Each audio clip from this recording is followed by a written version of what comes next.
大家好，我是景哥，聊一下今天有件开心的事情。我那个车子已经好久了，就是一直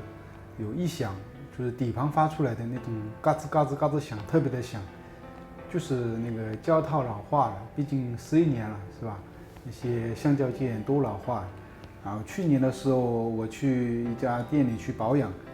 那个老板就给我说你这个胶套都老化，那些摇臂啊，那些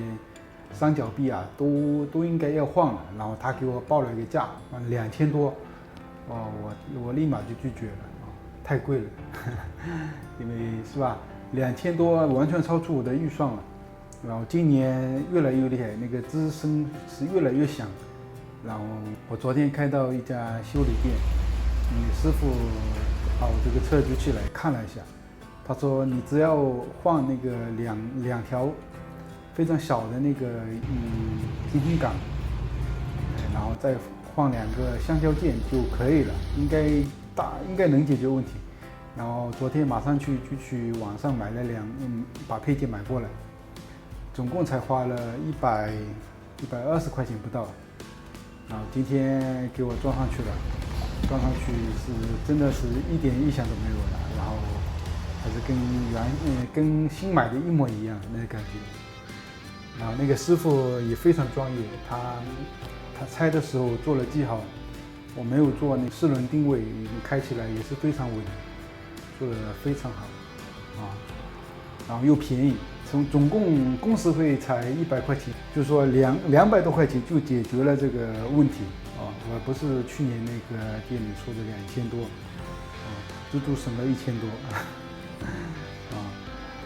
其实那些就是相对来说就是过度维修了，一些因为东西都是好的，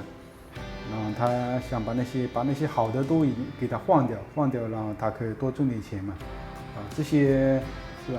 你如果做老板的话，我觉得也是可以理解，但是你别太狠了啊！你多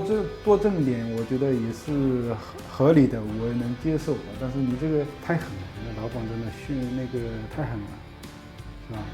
但是我们大概是心里有个数的，我们心里有个数，大概多少钱能把它弄好，我们觉得合算。你报2000多，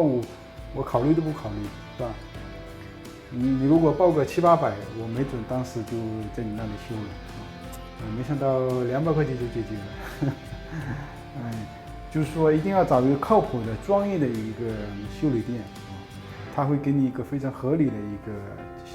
修理的方案，他会给你一个好的一个方案，也就是说为你省钱了啊，工时费你给他多加一点没关系的，他那个科学的判断，我觉得比那个工时费